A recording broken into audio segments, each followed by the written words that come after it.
Hello friends, स्वागत है आपका हमारे नए व्लॉग में। आज है दिवाली और हम कर रहे हैं दिवाली पूजन। अब हमने लक्ष्मी जी और गणेश जी की आरती और कथा कर ली है और अब हम अपने दिए जला रहे हैं जो कि हम पूरे घर में लगाएंगे। हर साल दिवाली के लिए मैं बहुत एक्साइटेड रहती हूँ और अब ये सारे दिए और कैंडल्स बाहर लगाने के बाद, प्रसाद ग्रहण करने के बाद हम लोग पटाखे फोड़ेंगे। ये हमारा मेन दिया है जो पूरी रात भर जलेगा।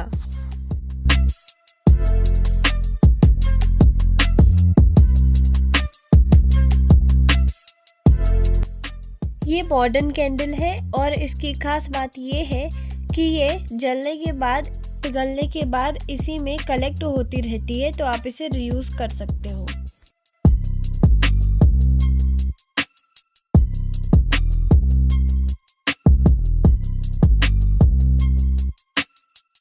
दिवाली के 2 दिन पहले से ही मम्मी को तेज बुखार चल रहा है,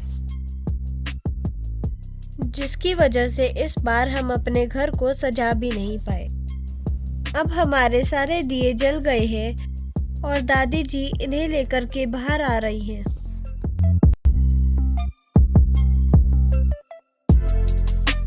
अब इन दियों को हम यहाँ पर सजाएंगे। अब इन दियों को यहाँ पर रखने के बाद हम बीच में कैंडल्स भी लगाएंगे जो कि देखने पर बहुत सुंदर लगती है।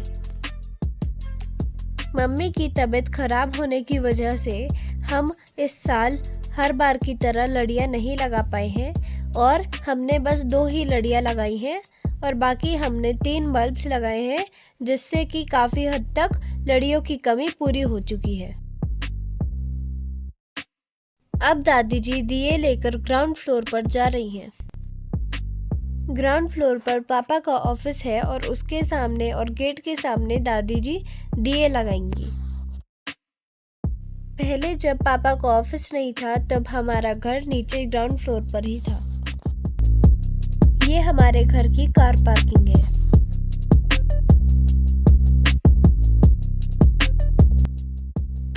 अब मुझे बस लग रहा है कि फटाफट से दादी जी सारे दिए लगा दिए ताकि हम लोग पटाखे फोड़ने के लिए बाहर जा पाए, लेकिन दादी जी बहुत धीरे धीरे दिए लगा रही है। मेरा छोटा भाई भी पटाखे फोड़ने के लिए बहुत एक्साइटेड है। हर साल हम पटाखे ऊपर फर्स्ट फ्लोर पर ही फोड़ते थे, लेकिन हमने इस साल वहाँ पर नई टाइल्स लगवाई हैं और वो टाइल्स ऐसी हैं कि पटाखों से वो ख़राब हो सकती हैं।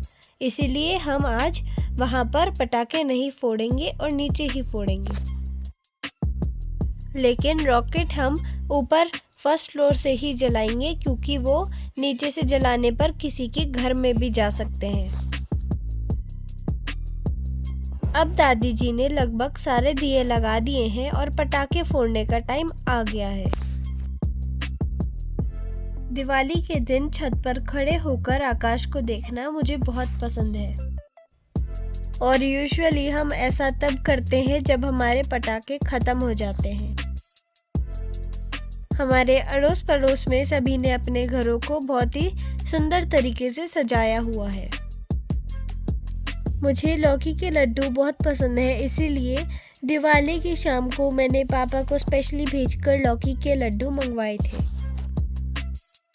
मन तो मेरा चाउमीन खाने का भी था, लेकिन दिवाली वाले दिन पापा ने बाहर से कुछ भी मंगवा के खाने को मना कर दिया। अब हमने ऊपर वाले फ्लोर पर कैंडल्स और दिए दोनों लगा दिए हैं। सारे कैंडल्स और दिए लगाने के बाद घर बहुत सुंदर दिखाई दे रहा है। अब हम नीचे पटाखे फोड़ने के लिए जाने वाले हैं, लेकिन उससे पहले मैं आपको बता दूं कि पटाखे ज़्यादा ना फोड़े क्योंकि उससे प्रदूषण भी होता है। हम भी बहुत लिमिटेड ही पटाखे खरीद कर लाए हैं। इसके अलावा ये भी ध्यान रखें कि पटाखे जलाते हुए मुंह पर मास्क ज़रूर लगाएं। एक बात आपको और याद रखनी है कि पटाखे बहुत सावधानी से जलाएं।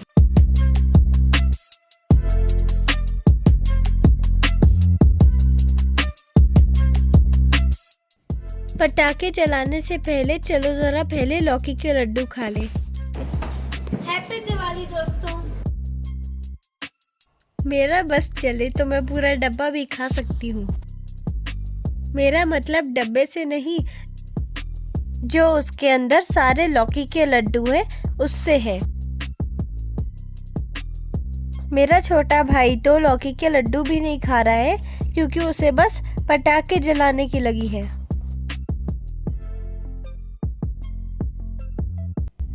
ये वाली टाइल हमने नहीं लगाई है जिसकी वजह से हम लोग यहाँ पर पटाखे नहीं जला सकते।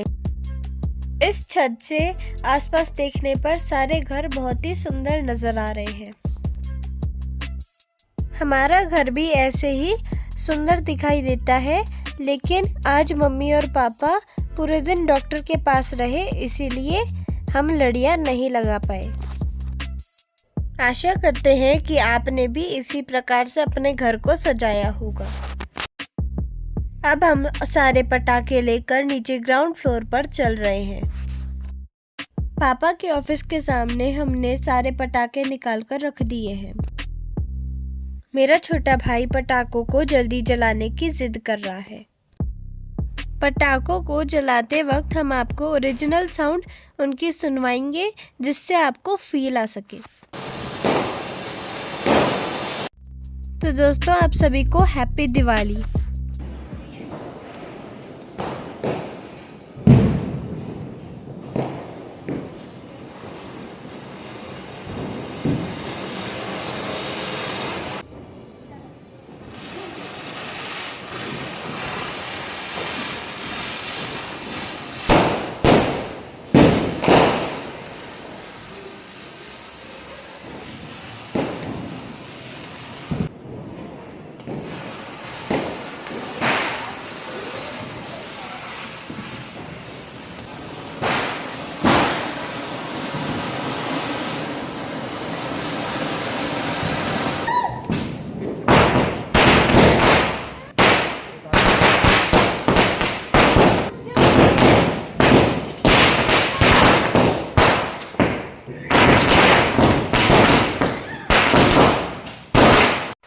दोस्तों, अब हम फर्स्ट फ्लोर पर रॉकेट जलाने जा रहे हैं। रॉकेट के लिए हमें बोतल नहीं मिली, इसलिए हमने बाल्टी से रॉकेट जलाया।